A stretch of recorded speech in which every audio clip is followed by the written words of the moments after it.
tout le monde, j'espère que vous allez bien, j'espère que vous avez passé une bonne semaine de rentrée. Moi ça va, alors ça fait 2 semaines que j'ai pas tourné de vidéo, ça fait un peu bizarre j'avoue, mais je suis très contente de reprendre le rythme de 2 vidéos par semaine. Aujourd'hui on va regarder ensemble ce qui est déjà sorti et ce qui va sortir prochainement.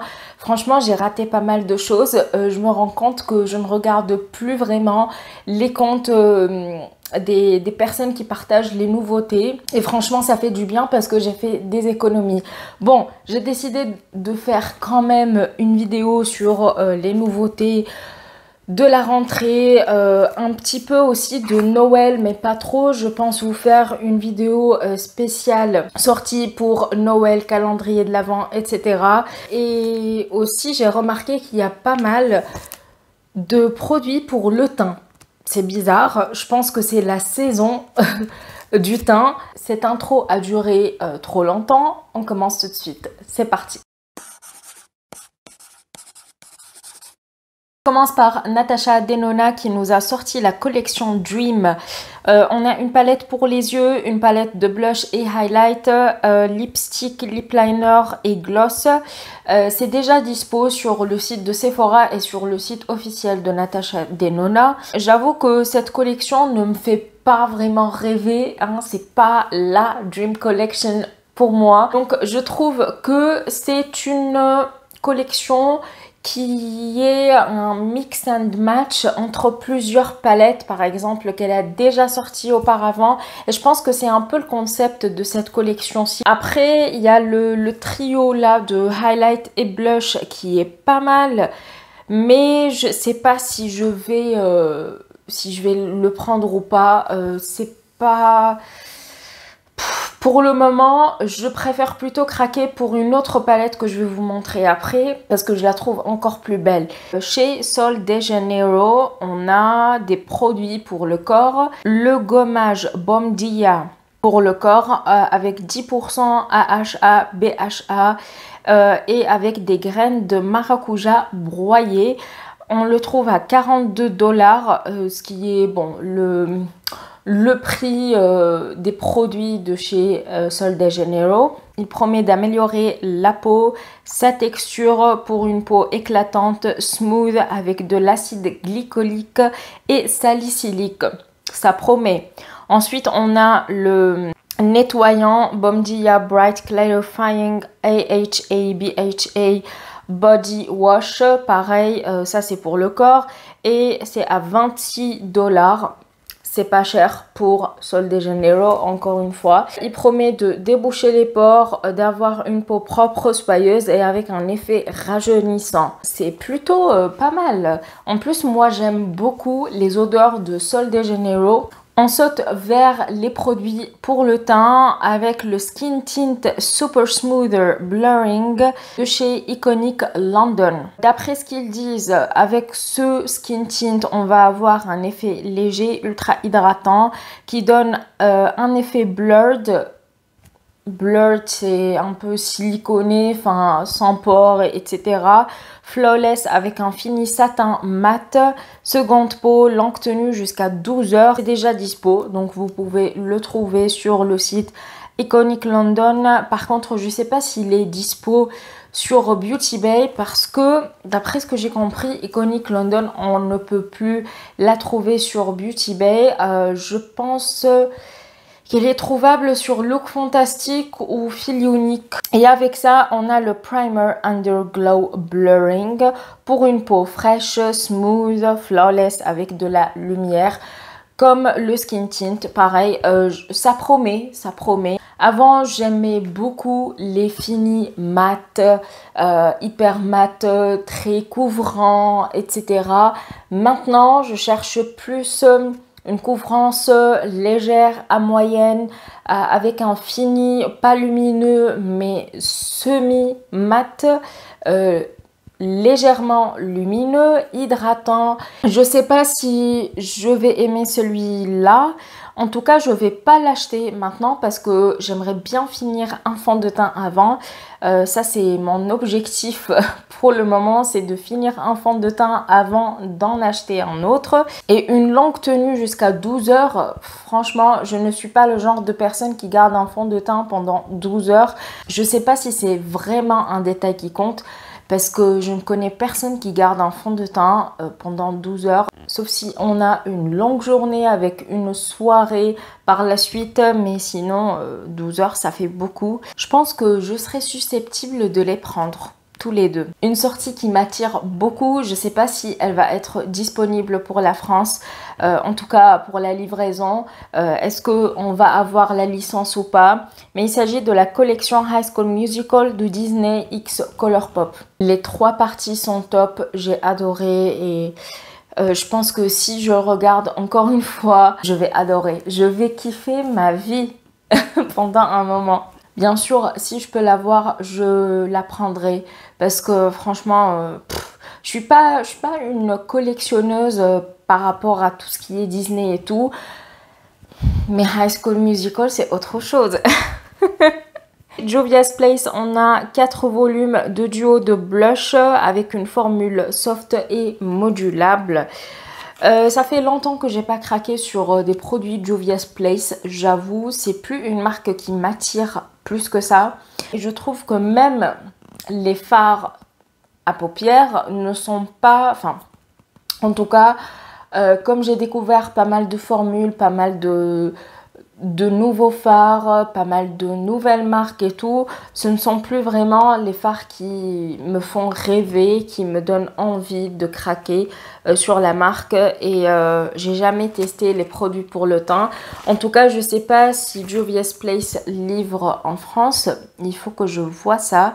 Chez Sigma, il y a la collection avec Disney et cette fois-ci Alice au Pays des Merveilles. Alice au Pays des Merveilles, c'est pas mon film Disney préféré, j'avoue. Mais elle a l'air pas mal, cette collection est très très belle. On a une palette pour les yeux à 14 fards qui est à 59 $, qui est une somme quand même.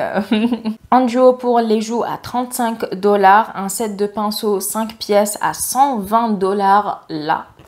Les amis, c'est une somme à sortir pour 5 pinceaux.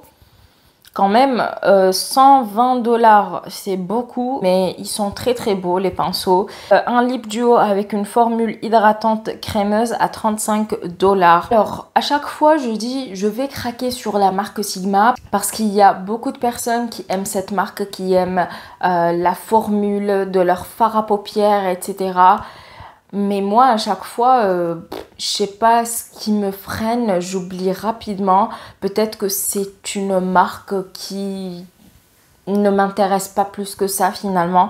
Parce que si vraiment j'ai un coup de cœur, là je craque direct, j'attends pas. Enfin, des fois j'attends, mais des fois quand je craque, ça blague pas avec moi. Ça, c'est une sortie qui me plaît parce que ça a un côté vintage et tout, c'est magnifique, franchement, j'adore le design, il y a l'identité derrière et ça fait un peu nostalgique aussi.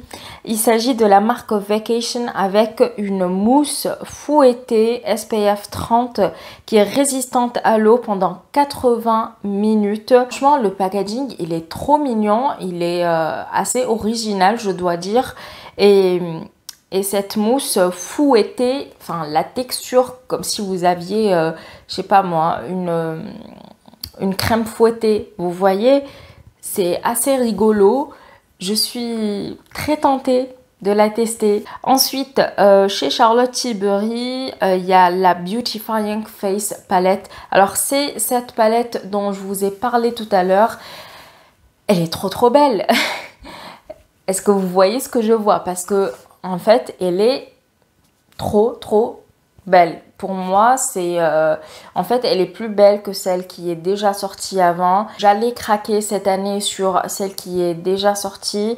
Et finalement, quand j'ai vu celle-ci, je me suis dit, ok, je vais attendre un peu plus. C'est faisable. Passons chez Patrick-Ta, on a le Major Skin crème fond de teint et poudre de finition translucide à 52 $ qui laisse un fini léger, imperceptible avec une couvrance moyenne modulable et un pinceau double à 45 $. Bon, le pinceau à la limite, on peut s'en passer parce que 45 $ pour un pinceau, c'est une somme, en sachant qu'on peut trouver des pinceaux moins chers et de qualité également. Le fond de teint, très intéressant. Après, je sais que dans les produits Patrick-Ta, généralement, il met une protection pour la crème. Comme ça, il n'y a pas de bactéries qui entrent dedans. Et ça, c'est ingénieux. Je ne sais pas si je vais le tester ou pas. En tout cas, ça promet une couvrance moyenne. C'est ce que je cherche généralement. Modulable, pareil. Infini léger. Entre guillemets, c'est ce que je préfère aussi dans les fonds de teint maintenant. J'ai un peu changé. Mes goûts ont un peu changé. Donc voilà, bref, peut-être que je vais craquer sur Cult Beauty un jour. Une sortie, mais Too Faced, je sais pas ce que vous foutez. Peut-être que vous avez mis votre marque en stand-by, je sais pas, parce que là, c'est plus possible quoi. C'est plus possible. Pour Noël, ils ont créé la Pumpkin Spice Second Slice palette avec un rouge à lèvres qui a le même fini, la même texture, presque la même couleur que ceux d'auparavant. La palette ressemble à celle d'avant également. Il n'y a pas vraiment de créativité, il n'y a pas de nouveauté.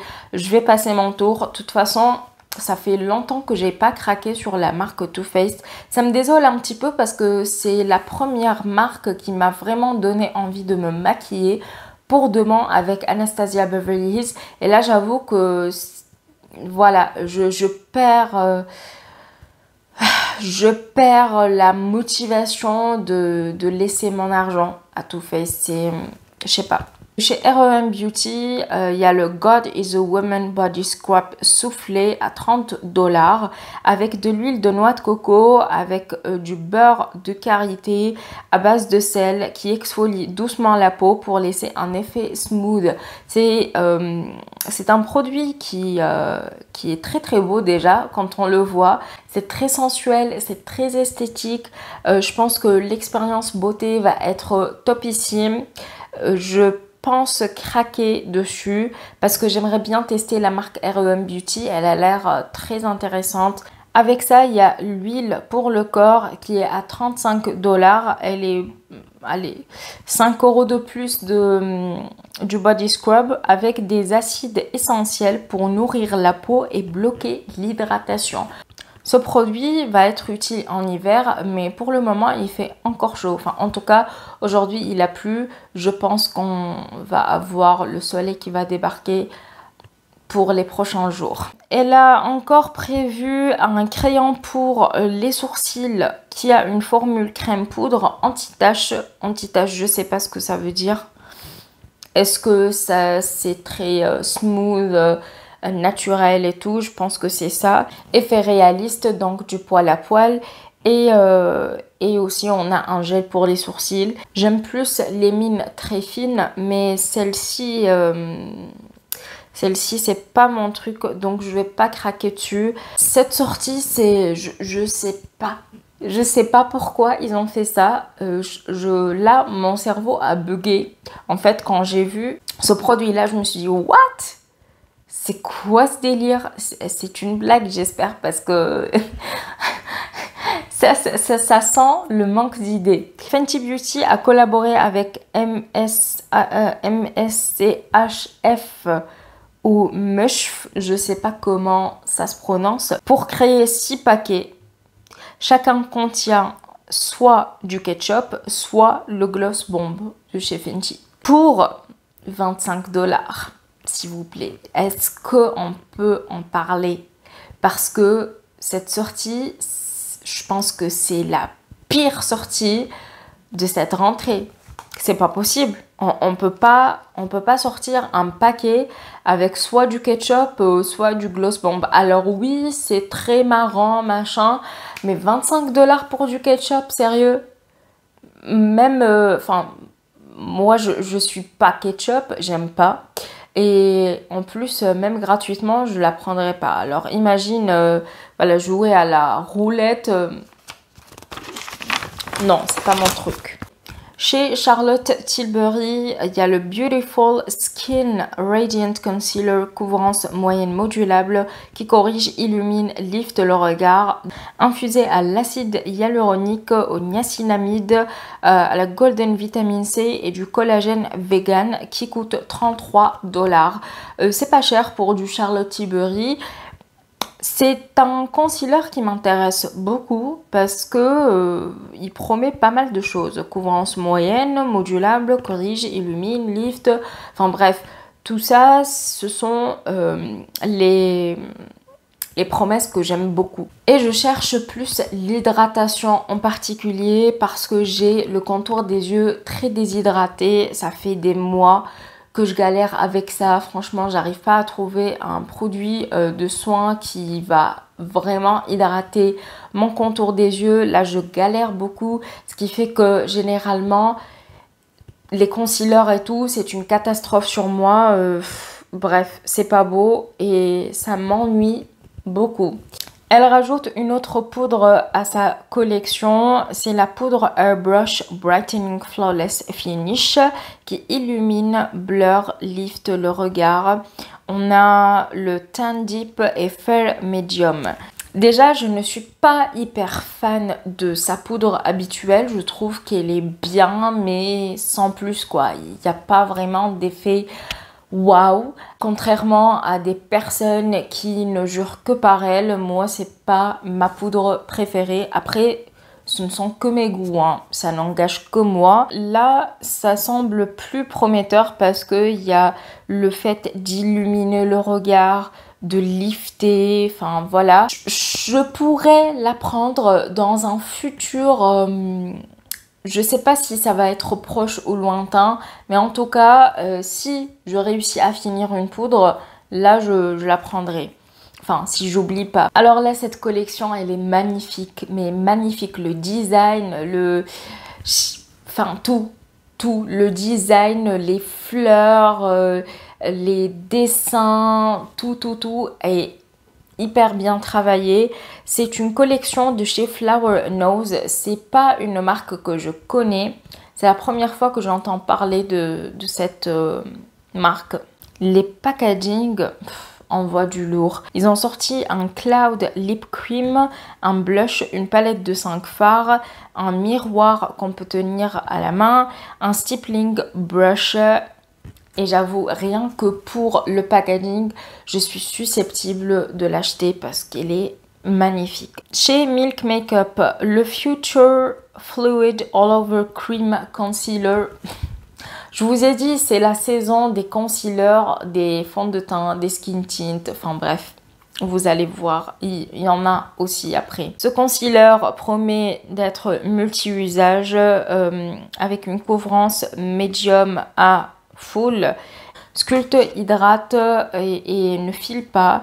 Il a un fini naturel, sans parfum, sans silicone, sans alcool, sans gluten et avec 30 teintes. Honnêtement, je pense qu'il pourrait détrôner mon concealer favori, chouchou de tous les temps. Le Too Faced Born This Way Multi-Use Concealer. Je vais attendre sa sortie sur le site de Sephora et si je le trouve, je vais le tester et vous donner mon avis. En tout cas, ce qui est bien, c'est qu'il n'y a pas de parfum, pas de silicone et tout. Pour les personnes qui ont des sensibilités à ce niveau-là, je pense que c'est un produit parfait de ce côté-ci. La marque de Lady Gaga, House Laboratories, nous sort le fond de teint Triclone Skin Tech Medium Coverage, longue tenue modulable avec une texture de sérum, smooth la peau, fini, naturel, lumineux, réduit les rougeurs, protège du stress environnemental, pour tout type de peau sensible et acnéique. C'est infusé de plus de 20 ingrédients de soins et c'est décliné en 51 teintes, ce qui est énorme pour un fond de teint. Depuis le rebranding de la marque, j'avoue que je suis un peu attirée par les produits qui sont déjà sortis. Je pense prendre quelques-uns, mais genre pas en un seul coup, parce que ça fait quand même une sacrée somme. Voilà, les prix ont vachement augmenté chez Haus Laboratories. Entre le travail des packaging, la personnalisation des packaging, plus la qualité des produits, etc. C'est normal qu'on va payer ce prix-là. Et avec le Skin Tint, il y a aussi la poudre fixatrice sans talc avec une technologie poudre gel en 5 teintes. Ça aussi, c'est assez intriguant parce que poudre gel, quand même, la texture, je ne l'ai pas vue auparavant. Là, ça pourrait être un futur achat. Chez Hourglass, comme d'habitude, ils nous sortent 3 palettes de teint avec des packaging qui n'ont rien à voir avec l'univers de Hourglass. Clairement, c'est pas classe, c'est pas chic, c'est pas voilà, glamour, etc. C'est pas le genre de packaging que j'aime. Et j'ai déjà une palette de ce style-là chez Hourglass, donc je ne vais pas craquer sur celle-ci. Je trouve que ça sert à rien, c'est répétitif. Chaque année, c'est la même chose et voilà, je vais pas reprendre la même chose encore et encore. Alors, Kaleidos, enfin Kaleidos, parce que c'est une marque qui ne fait pas beaucoup de sorties, mais quand ça sort et ça claque. Il y a la collection Night of Creation qui se compose de 2 quads et d'eyeliner en 6 teintes avec 4 finis. Alors les quads, je vais passer mon tour parce que c'est pas le genre de produit que j'utilise le plus. Je préfère quand il y a 5 fards au plus. Par contre, les eyeliners avec 4 finis, ça c'est intéressant. D'ailleurs, la collection à cette heure-ci, elle est déjà sortie, donc je pense que vous pouvez la trouver sur le site. Urban Decay, déjà, je voulais vous applaudir. Voilà, bravo. Bravo parce que vous vous êtes réveillés. Par contre, c'est une édition limitée. Il s'agit d'une palette Naked, encore une fois, qui n'a rien à voir avec du neutre. Hein. Je ne sais pas ce qu'elle fout là, mais bon. C'est la palette The Illustrator qui est inspirée par les couchers du soleil et les couleurs de la Californie. Elle a été créée par Urban Decay et Robin Eisenberg. Je ne connais pas la personne, mais la palette a l'air très très intéressante, très pigmentée par rapport aux autres palettes Naked. En tout cas, le maquillage qui a été publié, il est top. Ça fait un peu vintage, les années 80, 90. Vous voyez, où on se maquillait avec des couleurs comme ça. On a des finis mat et métalliques. Et le packaging est trop trop beau. Je la trouve très facile à utiliser aussi parce qu'il y a, comment dire, il y a des parties de couleurs à chaque fois, ce qui fait que même si vous n'êtes pas inspiré ou si vous êtes nul en tout ce qui est colorimétrie et tout, vous pouvez très bien vous contenter de ce qui vous a été proposé par la marque, c'est-à-dire un quad. Voilà, à chaque fois vous utilisez un quad. C'est très ingénieux, ça sort du lot par rapport à ce que Urban Decay nous a déjà sorti. Alors, on va finir avec une sortie que je comprends pas du tout. J'avoue que j'ai été scotchée quand j'ai vu ça sur le compte de Trend Mood. C'est une collaboration entre Be Perfect et Stacey Marie. 2 palettes, la Carnival All Stars et la Carnival XL Pro Remastered. Parlons de ça. Remastered, déjà, il y a Huda Beauty qui nous a fait ce tour-là. J'avoue que moi, j'avais pas la palette Rose Gold, la première édition. Mais je pense que ça m'aurait fait chier de prendre la première édition et après elle nous dit oui, ça c'est la deuxième mais remasterisée, c'est de meilleure qualité, blablabla. Quand même, c'est du foutage de gueule pour moi. C'est ce qu'on fait Be Perfect et Stacey Marie. C'est pas une création nécessaire. Je pense que les palettes qui sont déjà sorties sont de très très bonne qualité et voilà, refaire les mêmes fards encore une fois. Pourquoi? C'est... Je sais pas, est-ce qu'il y a eu quelques commentaires négatifs sur cette palette? Je sais pas, en tout cas, les personnes qui ont déjà ces palettes-là sont ravies de la qualité. Donc pour moi, c'est un peu flou dans ma tête. J'arrive pas à comprendre pourquoi ils ont décidé de remasteriser la palette Carnival XL. J'espère que cette vidéo vous aura plu. Je suis très contente de vous retrouver enfin.